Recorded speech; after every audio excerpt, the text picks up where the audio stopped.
Hello, welcome everyone. Welcome to spring and welcome to our May roundtable. It is really good to be back with our crew. We have Steve Soretsky of the Soretsky Group out in Vancouver. Hi, Steve.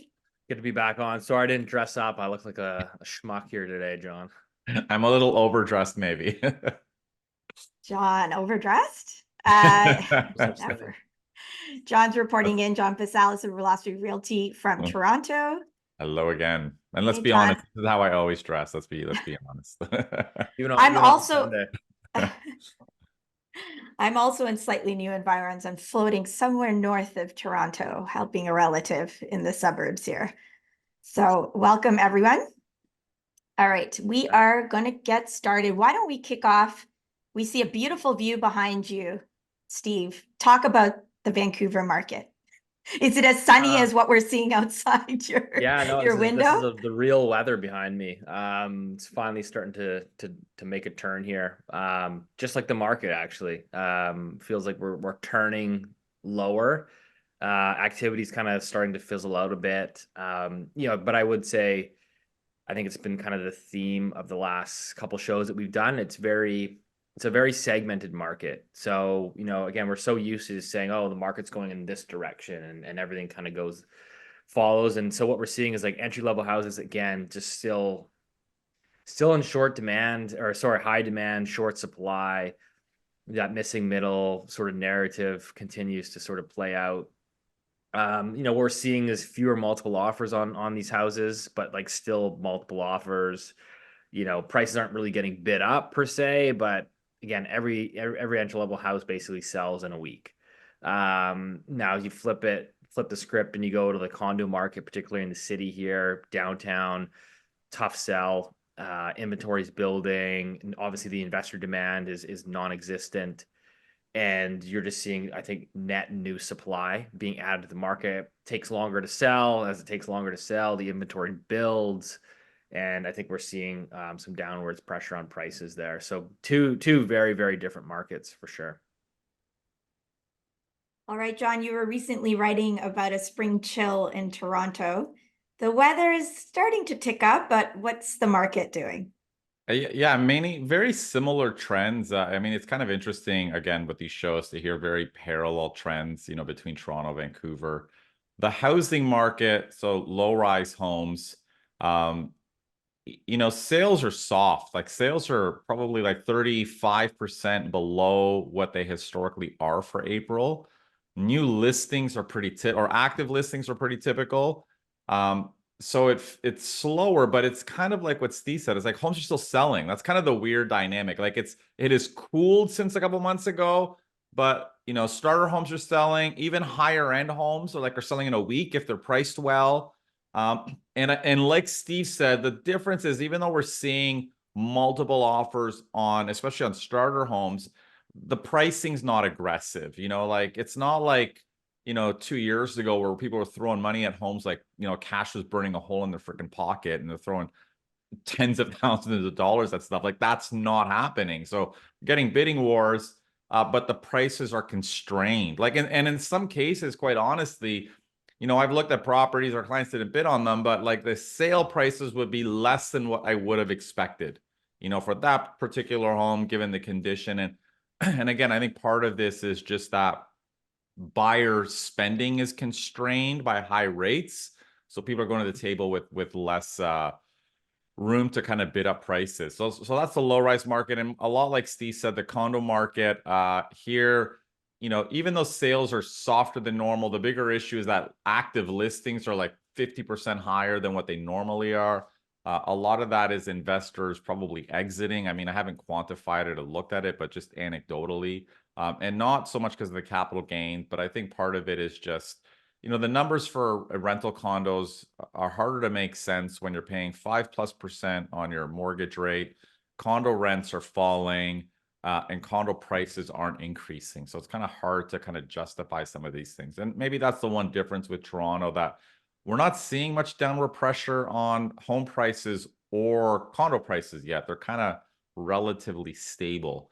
But we'll see how that kind of plays out. Again, months of inventory is starting to pick up a little bit for both. So we'll see if that kind of cools the market further as we move to the spring market.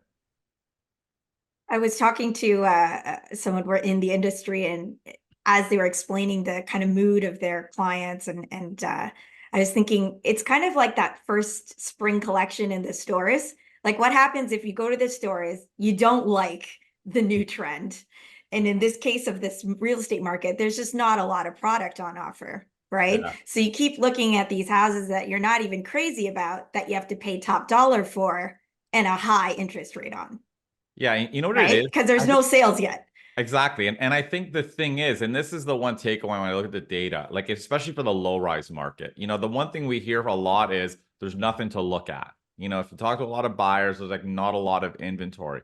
But active listings in April were in line with the 10-year average. So it's not like they're ridiculously low, but the problem is there's just not a lot of affordable inventory, or like it's not what people want. You know, it's like more than what people want to spend for a given home. You know, it's kind of like you said, it's like we're paying top dollar when people kind of are waiting for hopefully the sale prices a little bit. And I think that's part of it for sure. I think that's such a good point though to make, which is like everyone's looking at like one stat and just trying to draw like these conclusions about the market, and like it's actually like it's a really tough market to like sit back and analyze. It's hard. It's quite tough right now to give advice. It's quite tough to go out there and price things for new listings that your sellers are talking about bringing to market. It's hard to advise your buyers right now. It's a market that's kind of a little bit all over the place. You know, we look at the spike in listings, like I think Vancouver, like the listings were up 64% year over year in April, which is like, that's huge. When you kind of zoom out, like it's actually only a 1 month phenomenon. Like for January, February, March, and like all of basically last year, new listings have been well below like the 10-year average. So we've had like chronically undersupplied new listings. All of a sudden we get this one-off like massive spike. So I'll be kind of curious to see like, okay, it's 1 month. Is this the start of a new trend?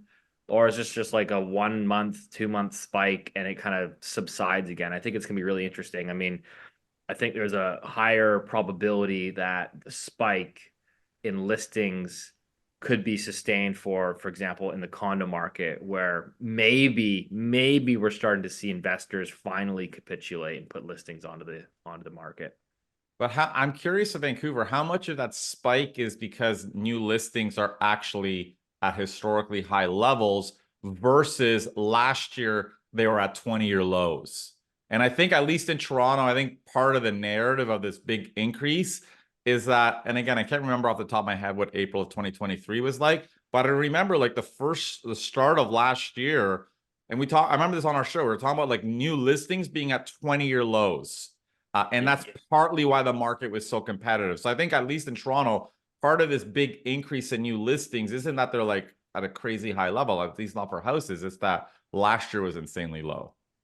Yeah, so inventory, I'm just pulling out my stats right now. So yeah, I mean, inventory, you look at it right now, if you go back, like for April, it's pretty normal. So standing inventory levels, like we're kind of hovering around just a shade under 12,000 units on the market, houses, condos, etc. Kind of right in line where you'd expect it to be for an April. So Interesting. yeah, it's like I said, it's kind of a tough one to parse through. Mm-hmm. But I think there's some clear, obvious like headwinds and anecdotal stories that you're seeing play out that, in my opinion, isn't maybe quite reflected yet in the data. But I think there's some things that are actually happening that are really worth continuing to keep an eye on. Yeah. Now, you guys are so close to the situation that you've noticed this quieter market than normal, but this is April. Isn't this supposed to be the busiest time, the biggest market? The spring market is generally the biggest in real estate. So this is really huge, that the fact that it is so quiet in April. I thought because of this, you know, the year of opposites, maybe the Leafs would go one more round, but no, that stayed the same. Ouch. But this is remarkable, isn't it? We're talking about a It kind of really is. quiet market It is overall for April. a quiet market. And I think the one interesting thing is if you look at months of inventory, which kind of looks at active listings divided by sales, You know, usually it's trending down as we move to the spring market if things get more competitive, but we're actually kind of we're seeing it increase, right? Which basically tells you like new listings are outpacing sales, right? And it's kind of gradual, but it's been picking up over the past maybe 6-7 weeks. So again, that is a bit of an opposite trend. At least we would expect it to be static, but yeah, inventory is kind of building up as we move to the spring market, which is kind of interesting. Yeah, I would say the same thing. Like, yeah, it's unusual. Like, again, you can't necessarily pull it apart in the data, but like from what you see on the ground is like the market took a noticeable turn lower or got noticeably quieter 3 weeks ago, 2.5, 3 weeks ago.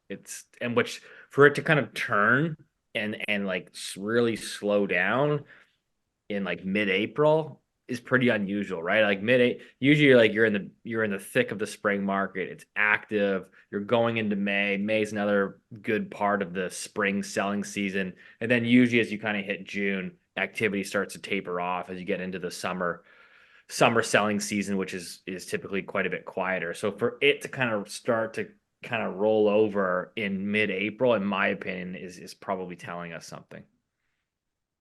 And let's turn to maybe why some of those buyers are not as active as we thought. Interest rates. They are now delayed. The cuts that people were expecting, I should say, are delayed. At the beginning of this year, the markets were suggesting that we would start to see rates cut as early as April. And the markets were pricing in up to 6 cuts by the end of the year.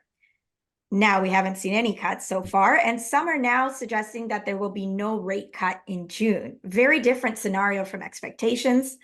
So some are concerned that, the bank not moving quick enough might lead us into a deeper recession. But also, John, you've been talking about how you think some of this delay is buyers kind of, in this high rate environment, wondering what happens next, not that excited. And so I wonder what you both are thinking. One, more generally about interest rates and the situation the bank finds itself in. And two, how this is impacting your markets, whether you think this has really affected buyers. Coming into this year, at the end of December, markets were pricing in again, they were pricing in 6 cuts from the Bank of Canada. So we're here coming up to the first, our next announcement in June. And it's like, well, we might not even get one in June. Maybe we'll get one in July. So it's like, there's not a lot of time left. And, I don't think we're going to hit 6 cuts this year. And so I think like that optimism is clearly fading. I think a lot of sellers have been making the same mistake, which is every down cycle in Vancouver or Toronto real estate is always short. Historically, if you wait 1 year, you'll get a much better price next year. The correction is always short-lived. And like, this was kind of the narrative last year in 2023, which was like, we came into at the end of 2022 into 2023. Okay, we're gonna get rate cuts, guys. The Bank of Canada says they're done. They're now on hold. The market's gonna take off again. You should start buying. Sellers were not, dropping. And then then the Tiff Macklem came off the sidelines in April 2023. Got 2 hikes in last year. That kind of killed the market in the back half of 2023. And I feel like we're kind of in the same almost scenario, which is coming into this year. Everyone was all hyped up. Rate cuts are coming.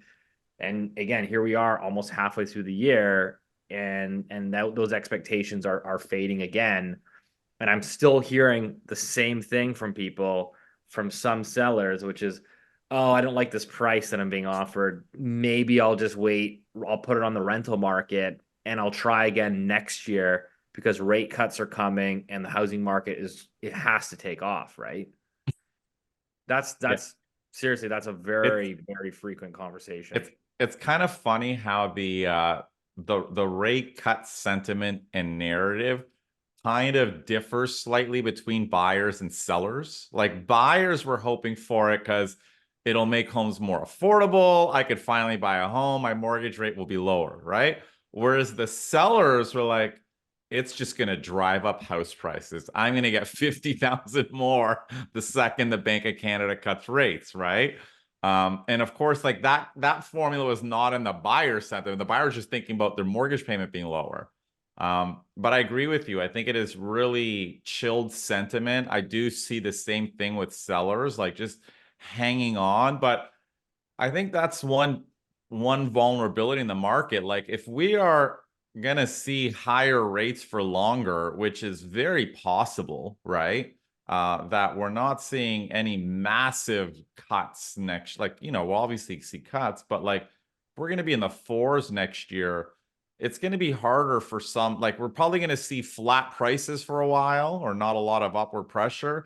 And like some investors are probably just going to eventually buckle and say it's time to kind of move on. You know what I mean? So just to chime in there, because I think like unfortunately, like there's a lot of Canadians that are selling their homes that most of them, let's be honest, they don't watch the show, unfortunately. There's a select few that do, and hopefully they're getting some good value here, but there's a good chunk of what I think there's a misconception, I think, in the general public that obviously they don't watch the show. They probably don't know who Tiff Macklem is. They don't really know how interest rates and the bond market works. And I think people just read or they hear a headline article that says the Bank of Canada is expected to cut rates this year. And so they just assume that rates as a whole are going to go down. But like, just because the Bank of Canada cuts 50 basis points this year doesn't mean, fixed rate mortgages are going to move lower. I mean, that's controlled by the bond market. And so that's out of Tiff Macklem's control. And so that's what we've seen, right? It's like, okay, let's just say he cuts 50 basis points. Okay, so it brings your variable rate mortgage from, 6 to 5.5. That doesn't do anyone any good. I mean, 5.5 is still higher than your fixed rate mortgages today. So I think this is where, unfortunately, there's a lot of like misunderstanding of how this is actually potentially going to play out. And I think, but I think it is. I think even for people who follow the market, I think it can be tricky because normally you would expect that the expectation that the Bank of Canada is going to cut rates is going to lead to lower fixed rates, like in a normal world, right? But that might not play out in part because, like you said, it's controlled by the bond market, and that's partly controlled by what's going on in the US. And, we might not have this expectation. I think it's the fixed rates that is actually probably the bigger challenge, right? If fixed rates stay elevated, like you're right, who cares if the Bank of Canada cuts 50 basis points? Doesn't really matter, right? Well, it's crazy because like even if like this is again just extrapolating, this is all incredibly hypothetical, but like let's just assume like the Bank of Canada has like an aggressive cutting cycle here and they cut 150 basis points over the next, call it whatever, 12 months. That's still only like that still brings your average variable to like 4.5%, which like I don't know. I mean, I don't know how many Canadians are going to be overly enthused about a 4.5% variable. I mean, that's still, compared to what we're used to over the last 15 plus years. I mean, it's still pretty high. So I don't know if it's like the release valve that people are kind of hoping for. So I agree. Yeah. 100%. First of all, there are people that are not watching our show. I know. Who are these people? Going on? The YouTube algorithm's gotta do its These job. people exist. Oh my goodness, they're missing out. Apparently, it's costing them too. I think you raise a good point, and am I right in thinking it really is the 5-year, or was for maybe it's shifted a bit. The 5-year fixed mortgage is what our real estate market runs on, and that is what most buyers are considering and looking at. So, you raise a great point that though the Tiff Macklem announcements and the fanfare around those make a big difference, people are not necessarily looking at numbers that, are going to excite them. Because like, John, what variables, 30-ish% of the market of outstanding. Is it still that high? I would be surprised if it's that high at this. Well, yeah, I mean, obviously new issuance, nobody's going variable really these days, Yeah. but I think like in terms of like mortgages outstanding, I Oh, think yeah. it's around 30. I mean, like even if it's dropped, like, I mean, it's probably still got to be at least 25%. Yeah, something like that. Yeah. So yeah, if TIF cuts 100 basis points, sure, it helps those people marginally, but they're still going to be looking at 5.5 or 5%, interest Fixed rates, rates. which is basically where the fixed is today on a 3-year. All right. So if the market is slow overall, but you've mentioned that it's holding a bit of a, a stalemate, right? There's not a lot on offer, but there's still some buyers active, and that's all holding. One area of the market, though, that is not following this or is not part of this is new condo sales, which are continuing to decline. So we just saw the latest Urban Nation report. They report on condo activity in the Greater Toronto area. And they were announcing that a new condo sales record low has been hit. Now, keep in mind that sales are now down in the first quarter of 2024, 71%. That's sales of new condos. That is a decline from what was already a record-setting low last year when sales were down 41%. And the year prior to that, the sales were already down again from the high in 2021. So we've seen this slide in new sales. Urban Nation has counted 60 projects to date, totaling about 21.5 thousand units in the GTHA, that includes Hamilton, that were slated for launch and began releasing promotional material that have put their plans on hold indefinitely. So, just as a reminder to viewers, when those 71% of sales don't happen for new condos, it doesn't mean all those projects go ahead. They can't. People build when a certain amount of a project is sold. So that's the story in Toronto. And Steve, you also tweeted recently about new condo sales in Vancouver area. And I'm just showing this chart on the screen, and it's showing a similar trend. You see that real spike in 2021, and since then 2022 it's down, and then 2023, and now as you mentioned, a horrible start to 2024. I think that's annualized, so maybe that's what is that annual? We're projecting, so we're yes, we're projecting to hit probably about 5,000 sales this year in terms of pre-sale units, whereas 2021, which is of course the peak of the frenzy, we had about 20,000, right? So we went from 20,000 at the peak frenzy. We'll probably end up around 5,000 this year. So I've been coining it the housing decelerator fund. It's not going as planned. Well done.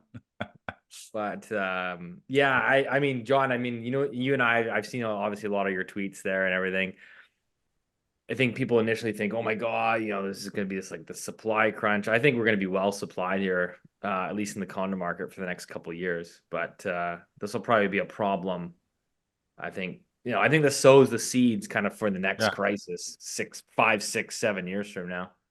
Yeah, 100%. And I think, but beyond that, I think it leads to kind of more of an economic crisis in the next kind of 12 to 24 months. Like at the end of the day, we're going to see the number of units under construction falling, right? And for every unit that's completed, we're not starting a new one in Ontario because pre-sales were unbelievably low last year. They're going to be unbelievably low this year.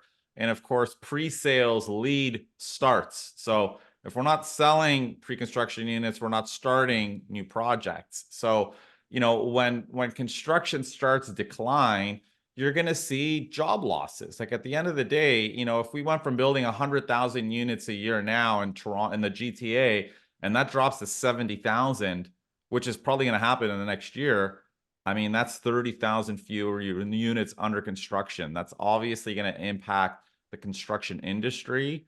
And I think that's going to be the bigger effect in the short term, but you're 100% right. Like longer term, we're building fewer units, right? Despite all of the supply push and the promises and the accelerator funds, we're going to be building fewer properties. Market doesn't seem to care that the push is on for all these municipalities to meet their targets. 3.9 million homes in the next 7 years. Yeah. So that gap. Yeah. Sorry, John. I was gonna say, I agree with Steve. That's never gonna happen. All these promises about tripling house, it's not gonna happen. It's not possible. Well, it's in the data. It's not gonna. What's happen. the over under? I'm going under 2 mil. Yeah, that's a bet right. that's almost as easy to take about as the Leafs in the playoffs. But I think the interesting thing here is, Steve, John, you're saying longer term that gap in housing supply is going to grow because of this.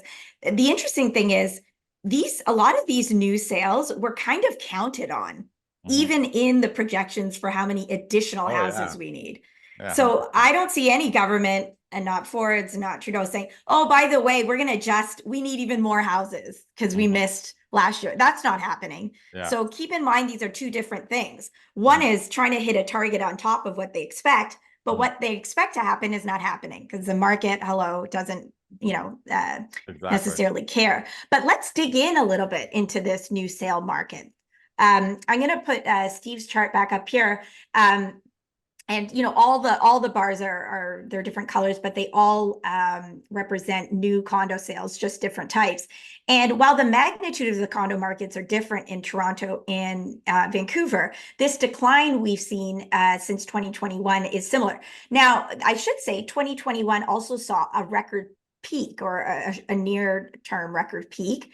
So as Steve mentioned, it was about 20,000 new condo sales in 2021 in Vancouver when we're in the middle of the COVID pandemic. Toronto saw its height at 30.5 thousand units. So there's a sense of how our markets are a bit different. But that decline we've seen since, so lower in 2022, lower in 2023, and now lower in 2024 by a lot, is similar in both markets. So my question for you too is that the interest rate cycle hike started in 2023. So that might be part of the dynamic, but there's also some other dynamic at play because we start to see this decline in 2022. And, for a while, John and Steve, you've been talking about how premiums for new sales, in new condo sales, was already very high. So is part of this the market boiling over, or, the prices finally got too high, or? It's hard to say. I mean, I don't have the numbers in front of me. Like, it's very possible that, so 2021 is where we saw like record pre-con sales.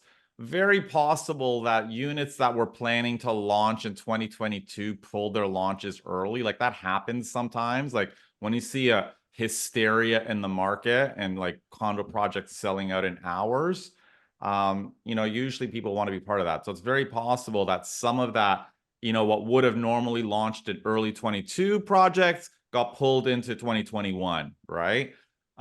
Because the market was still competitive in 2022 in terms of like the resale market. So maybe that was part of what kind of cooled the pre-con market.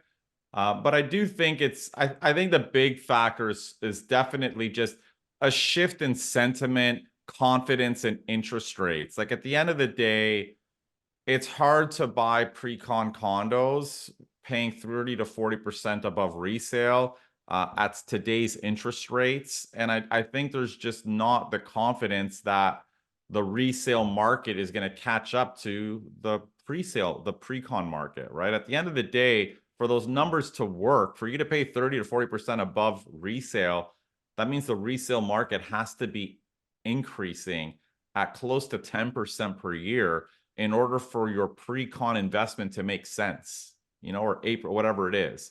And that has been played out very well over the past 10 years. Prices have been surging. But if the resale market's not going up, and this is like an important thing to understand, like one of the things that makes our whole new construction market work is that home prices need to be rising, right? Because no one's paying 30 to 40% more for a pre-construction unit if they expect home prices they stay flat for 3 years. No one's doing that, right? So, and I think that's one of the problems why we're seeing pre-con sales fall through the floor. Part of it is high interest rate. Part of it is consumers' expectations. I mean, I don't think condo prices are going to be going up 7-8% per year over the next year or two. I don't know. That's my I would say it's pretty similar here. There's a pretty large gap. I mean, it depends on each sort of market, sub-market. Obviously, if you're launching a new construction in the suburbs, the gap between resale and new construction is typically a lot smaller. So you tend to see better absorption there. But if I look at like Vancouver, where I am, like, if you're building a new concrete building on the west side of Vancouver, you're launching at about $1,700 a square foot. And the resale market for a product that's, let's say, 5, 6, 7 years old is going to be around $1,300 a foot. So, there's a sizable gap there, $400 a square foot difference. So your question is like, well, is the resale market going to catch up to that over the next 3 years by the time that building comes up for completion? It's just a huge spread. And I think people just look, I mean, you know, consumers aren't dumb. I mean, they can look at that spread and say, hold on a minute, $1,700 a foot. It doesn't quite make sense. And so I think the, you know, the absorption to get those units off the ground is just tough. But I would say this, like, you know, the general public immediately goes to the conclusion of, oh, well, these developers should just lower the price. They're price gouging. They're ripping everybody off. And it's like, no. The margins on that project are razor thin. Like, they can't, you drop that project from 1,700 a foot to 1,600 a foot, they make $0. Well, So that's just because the cost of construction, cost of taxes, development fees at all these cities, cost of financing these projects is obviously way up. And so that's just what it costs. And I mean, I'm struggling to see the idea that the cost of building is going to go down over the next 2, 3, 4, 5 years. I think it will. I mean, I think Urbanation reported that pre-con prices are down about 15%.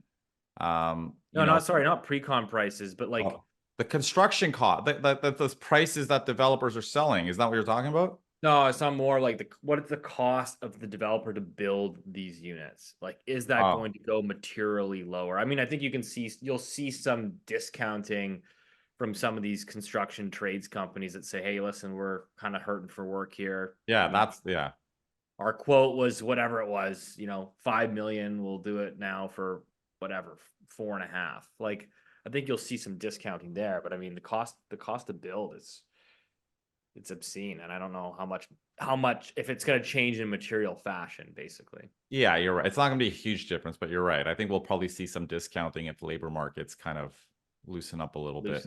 Trades are looking for work. So I take your point that you know, the costs involved in these projects are enormous. It is not this easy money thing that everybody thinks. Development's obviously very risky, but it's not like there's a yes and no switch, right? When times were very good, presumably, and they were seeing higher than ever square foot prices, and they were getting them. They were in some cases over this boom that we've seen over the last decade or so, making a healthy profit or healthier than they'd see.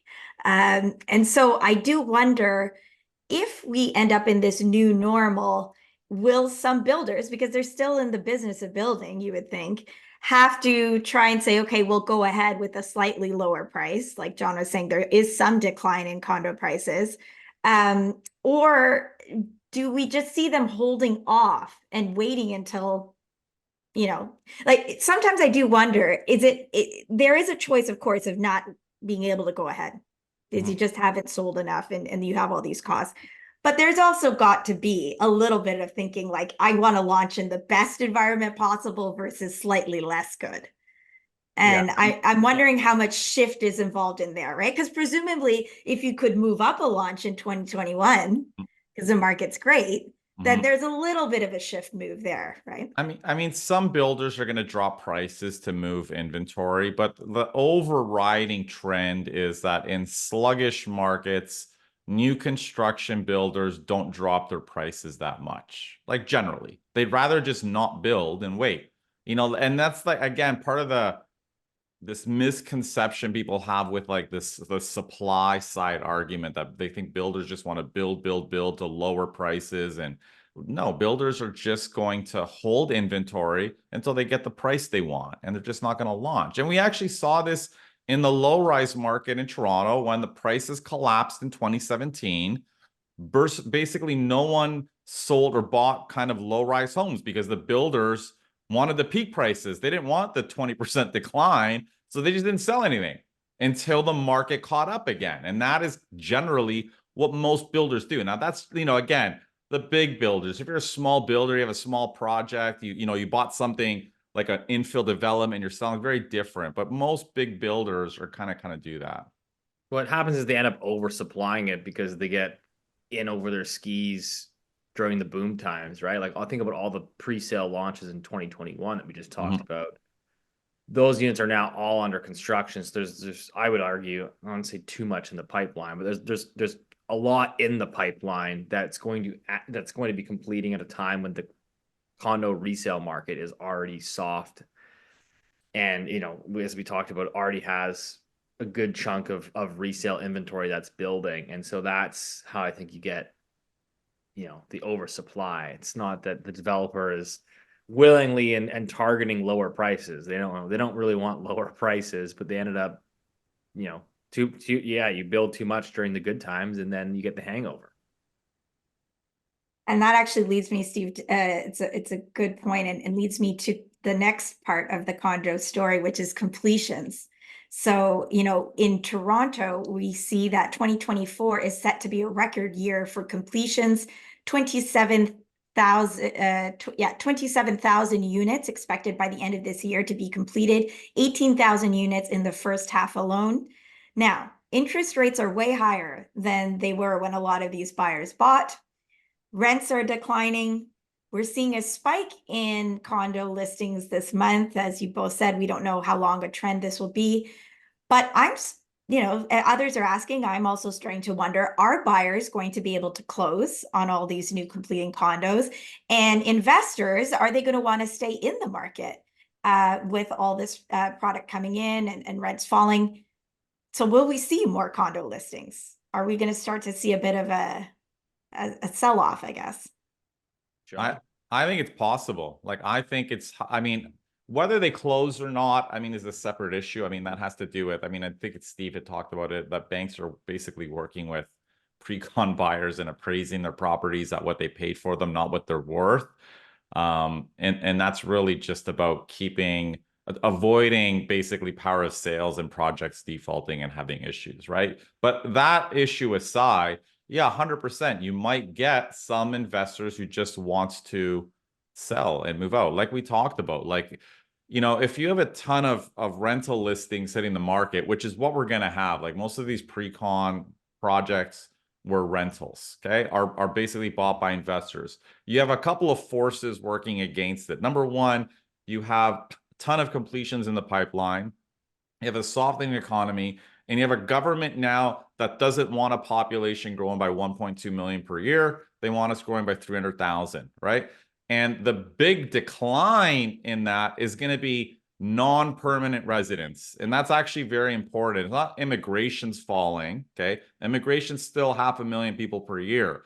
But the number of non-permanent residents, temporary residents, is actually going to be declining by about 200,000 people per year. They are more likely to be renters, right? And people focus too much on the students. Yeah, students is one part. They're not renting, one-bedroom condos for $2,600 a month, okay?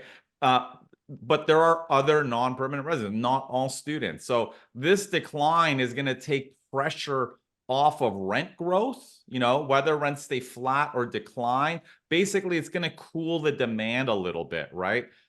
So I definitely think we could face a situation where investors are looking at this saying, my rent's not going up, the price isn't going up. Why am I forking out $1,000 a month to carry this thing out of pocket? Because now I'm paying 4.5% or 5% interest, and it's barely covering my expenses. Yeah, let's sell. So you definitely could have that, because the economics of being a mom and pop investor are not going to look as good, right? An environment where prices aren't increasing and rents aren't increasing, if that happens, right? So you could see this potential sell-off because people just don't want to hold them, right? And again, depending on if prices fall is going to be obviously depend on sentiment and how many people do it. But I wouldn't be surprised if we see an increase in listings, over the next 12 months, if people want to kind of exit the being sort of a mom and pop investor. If they paid $1,500 a square foot, they're not breaking even on that unit. So I'll give you like an example of kind of like what we're seeing in the conversations that I'm having. And again, it's not like widespread, but you can see it being a problem moving forward, which is like, okay, person buys pre-sale condo 4 years ago. Close-ish to the top of the market. So 4 years ago, they are coming up for completion. if interest rates were what they were when they bought, which is called, let's just say 2.5%, it would have been a lot more feasible. So what they're saying today is they say, okay, I bought this thing for 1.2. I bought this 2-bedroom condo for 1.2 million. Steve, what's it worth? I want to sell it. It's coming up for completion. As soon as it completes, I'm going to close on it and I want you to resell it. So I come back and I say, okay, well, to be honest, I could probably get you what you paid for it, which is 1.2. It won't be easy, but I can get it. But the problem is they paid 5% GST, they paid property transfer tax, and now you're going to pay your realtor fee on the exit. So you add up all of those fees, and I got you the same price, but you're going to lose about $150,000 net. So they say, well, I don't want to lose $150,000 net, so I'll put it on the rental market. Well, the problem is that these units don't make sense at today's mortgage rates.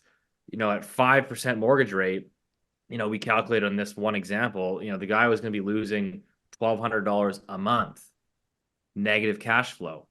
The rents don't support the valuation and today's mortgage rates.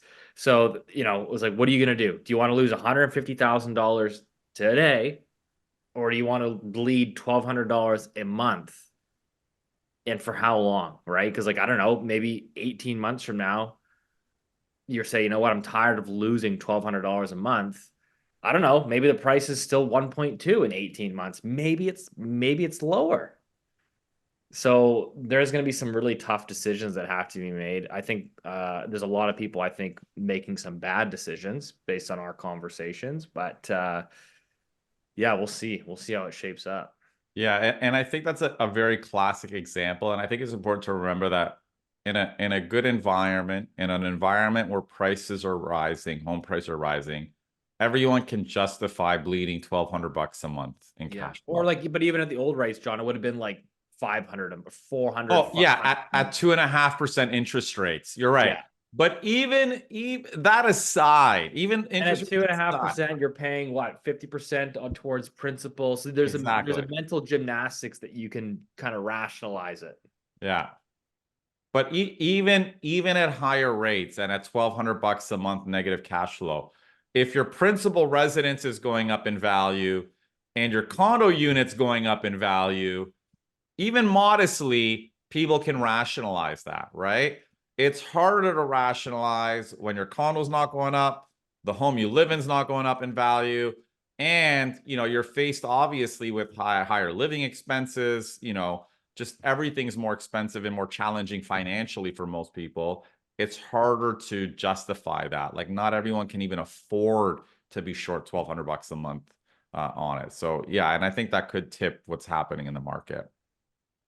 Yeah, I think it's a very classic case. I don't know what I'm seeing a lot of, tons of conversations today about, sellers not getting the price that they want on the resale market, and then saying, well, I'm going to go to the rental market. That's a lot. Yeah, I agree.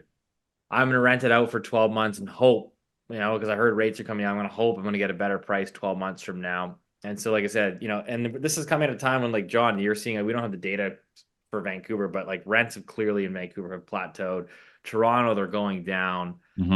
And, by the way, we're going to cut immigration from 1 million people down to 300,000 people.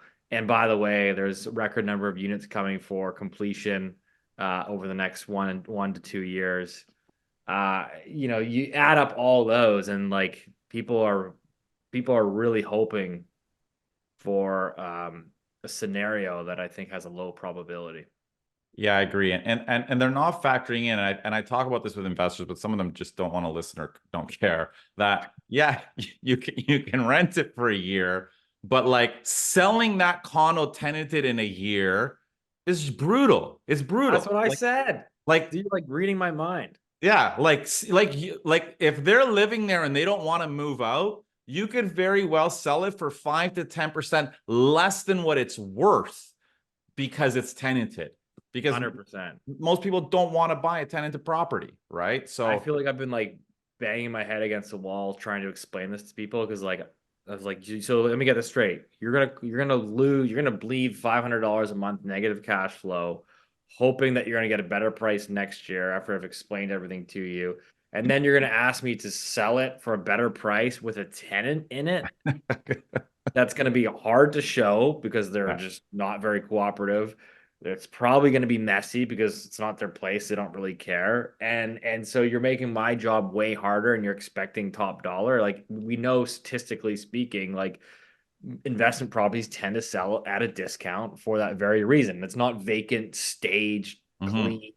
Like, yeah, Yeah. it's crazy. People just, yeah, to your point, I mean, I feel like a lot of people just don't want to listen. And, And they're not thinking about it longer term. You know what I mean? I think it's a very emotional decision for a lot of people, but they're not kind of, anyhow, we'll see how this all plays out. We could be having some interesting stories a year from now. this is what keeps me up at night. Well, the Nobel Prize in closely related to real estate economics recently was around psychology, irrational exuberance. If you're talking to these buyers now, how many of them bought at the peak in 2021? I presume those projects would be completing next year or the year after. Oh yeah, I don't think we're talking about people who bought like pre-con 2, 3 years ago. Like I think But just are general investors who own. Right, but are these people thinking about all those projects? I mean, if No. everybody got excited during COVID, it seems like everyone just sat at home and decided to buy Listen, real estate. listen, and this is like in the literature, this is like anyone who's studied housing markets knows that the average person does not have any formal analysis of the housing market when they invest in real estate. It's based generally on anecdotes, you know what I mean? And the fact that the market has done so well and investors have done so well has made them feel overconfident in their own decisions. But really, they made money because our governments just decided to triple our population growth rate, which pushed up home prices and pushed up rents. Like it's not because everyone in the past 10 years were brilliant real estate investors. Like literally, you could throw a dart on a wall to kind of tell you what property, invest in, and you would have made money, right? So I think people just aren't thinking the way they need to, the way you normally need to if you're a real investor investing in a challenging market where it's not easy money, right? I think Well, I people mean, I just think this is like, I know the YouTube crowd will love this, but like, this is part of the argument where I'd argue, you know what, like sometimes it's good to have that healthy cleansing. You need yeah. to have that down cycle to teach and shake out the weak hands and the Mhm. people that, maybe shouldn't be investing and made horrible decisions. And like I said, I see it on my day-to-day job and I'm just like, oh Yeah. my gosh, like this individual, this person is part of the problem. Like, has made a bunch of money making really, really risky and dumb decisions, and they have no idea what they're doing, and they're about to, step on the beehive. Yeah, but I think where people get pissed off, and I think rightfully so, when like governments and banks try to protect the stupidity in the market, Yeah, right? totally. Through things like, blanket appraisals and things like this. And I agree with you. I think there should be, I don't think people should be protecting those situations. Anyhow. Buy And yet, banks, selling in the market. those problematic people are the fastest growing segment of home buyers. So I want to end by sharing a chart that a frequent commenter, Daniel Foch, really good stuff on his Twitter, shared. I've got it up here. Percentage change of home buyers since 2015. I believe this is a Canada-wide stat. It is Bank of Canada. And we can see that since 2015, the line in red, the investor line, has grown, while the other lines have either plateaued or fallen right off. The fallen right off is the first-time home buyer. That generation, this generation, once again getting hit by another trend. And then we see that middling blue line is repeat home buyers, so staying flat. So investors, the people that are making some of these crazy decisions that you were talking about, are now the fastest growing group in the home buying segment.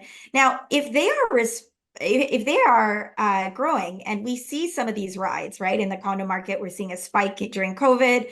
We're now seeing a potentially dangerous situation arising.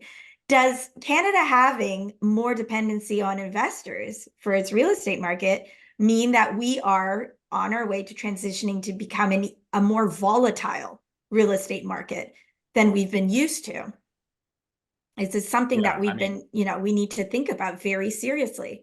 I mean, historically, yeah, that plays out. Like if you look at the markets in the US that had the most volatility during the US bubble and financial crisis, it was what they call the bubble states, right? And the bubble states were disproportionately driven by investors, right? Because investors are more optimistic, so they'll bid home prices higher or condo prices higher, but they're also the first ones to pull the ripcord when things don't go well because they're not attached to their property, right? Homeowners who live in their home are not going to fire sale their home. They're going to like do everything possible to keep paying the mortgage, right? Whereas if this is your second, third, or fourth condo, you're just going to like pull the ripcord, get out as quickly as you can to consolidate. And so, yeah, it does make the market more vulnerable. I think that's also why we're seeing a lot more sustainability and tightness in like the single family market. Yes. Investors are not playing, and despite what everybody wants to believe online, investors are not playing in the single family market. You know, no one's buying a $2.2 million house in Vancouver to collect $6,000 in rent. Just like it doesn't happen. And so it's all these young families that are actually end users that is funneling that demand, and you know, and we're not seeing, John, I don't know about you, like, you know, I'm not seeing stress yet from the vast majority of end users are not like, oh my God, my mortgage rate's up, I'm gonna sell tomorrow. People are just making do. They're probably cutting expenses everywhere else. Where we're seeing the issues and the conversations I'm having is on the investor side, that people are, you know, eating these negative cash flowing units with very minimal prospects of upside and saying, you know what, I'm pulling the cord, I'm out, put it on the market, and let's get this thing sold. Yeah, I mean, the one thing I'll add is the investments in low rise are not nearly as high as condos, but we definitely see it in the GTA. Like many people buying them in the suburbs and converting them to rooming houses is a huge trend. But you're right, it's a smaller. Like that doesn't really like that's crazy because it doesn't really happen here. I guess you hear all those stories of like Brampton, there's 9 students in a basement. Yeah, it's very common here. Yeah. So you have a lot, but even like during 2017, I mean, you know, people were buying houses in York region for like 1.5 million to rent them for like 3,200 bucks. It was This is the region I'm sitting in, and I Yeah. think, John, it's worth maybe just emphasizing that you wrote a report on it Yeah, on Move in Smartly, but 2017. yeah, there was a run up in 2016, 2017, it started collapsing. Now, my question for you, John, is when the prices, I think the run up was 2016 and it started to fall in 2017. Yeah. It not only caught out other buyers who were not investors Yeah, for of sure. single Yeah. detached homes, and I think they were new builds primarily, or Yeah, exactly. it not only caught them out, but correct me if I'm wrong, it then took out a few people in the resale market because it started to spill over a bit. And so some people had trouble, you know, in the same areas selling for the price they needed. And a lot of them, because it turned so quickly, had Yeah. already made a purchase to go somewhere else. So in 2017, they got stuck. So this is an example of where an investor marginal activity kind of bubbles, takes down a few end users with it. And when I say takes down, there were people who had to walk away from a sale, lost their deposits. There were quite a few stories from York region, just north of Toronto. And then a few other end users, even in the resale, were caught in a really strange environment. So what does this mean overall? Can we say that more investment activity can even destabilize, for example, end user condo, owners, or the resale market of condos? So I think it's going to play out very differently. And I think so in the GTA, both in 2017 and 2023, home prices fell about 20% in like 4 months. So in 2017, they peaked in April, and by the summer, they were down 20%. Same thing in 2023 when rates started to go up. They just plummeted. In both cases, prices plummeted because people were caught in 2 transactions. They bought a home, they needed to sell their current home, the market fell out from under them. They were basically a distressed seller because they had to sell at any price. Normally, prices don't fall 20% in 4 months. Like normally, prices are pretty sticky. But when you're caught in 2 transactions, that's what's going to happen. In the condo market, I don't think we're going to see a rapid decline because, again, it's not like that person's caught in 2 transactions. It's an investment property. So condo prices, if they fall, it's going to be a more slower grind down, I guess is my point. I would not expect a 20% decline in 3 months. If it's we're going to see inventory build in a slow grind down. So that's what we need to look for condos. Even considering the risk of buyers who, for example, bought on deposit the new condos and never intended to really get a mortgage. Like that's a game that's been in the GTA, right? So maybe kind of knowing they wouldn't even qualify at higher rates. So we have a few of that segment, right, moving in. And then a few, as Steve was saying, the investors that have been hanging on, and now who knows, if their decisions are not great and they start to look even worse. Even with those risks, you don't see a fast enough movement. No, because they're either going to close, they're going to somehow get a mortgage and then just list it for sale. And yeah, they may be more pressure to sell, or they're going to default. But it's not like when you've bought and sold a home, you have to sell your home in like 40 days. One way or other, otherwise you're going to default on the home you bought. And that's not going to happen with the condos as much, right?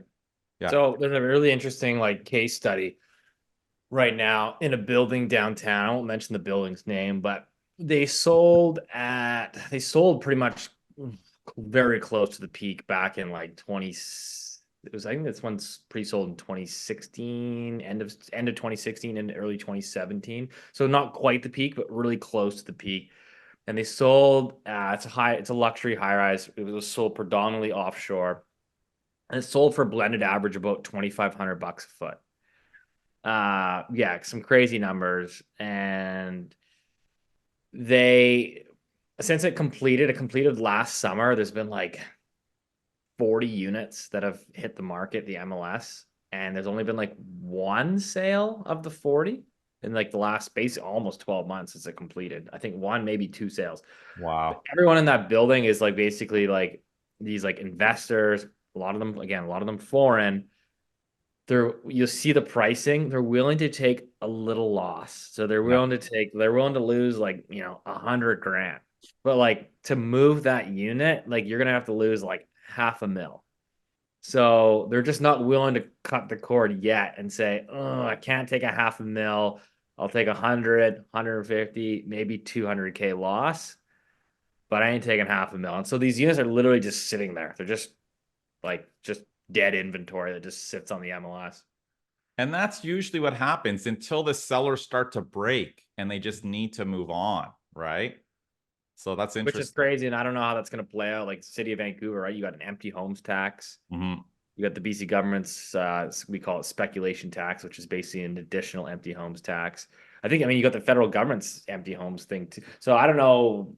I mean, maybe there's just some tax evasion there, but you have to wonder how long you're going to sit on empty units. And again, or to our earlier conversation, do these guys eventually capitulate, make an even worse decision by putting a renter in there? Mm-hmm. Negative cash flow, beats up the walls, and then you try to sell 12 months later and you get an even lower price. Hey, Steve, can you set up an alert on that building for someone living in Toronto? Just asking for a friend. I'm watching that one. I don't even know, but again, honestly, like even at the $500K loss, I wouldn't buy it. Interesting. Yeah, if you're 25, I don't think it's a deal. So sure. you paid $2,500 a foot. You cut the cord and you're willing to sell it at $2,200 a foot. I still don't think at $2,200 a foot it's a good price. Mm-hmm.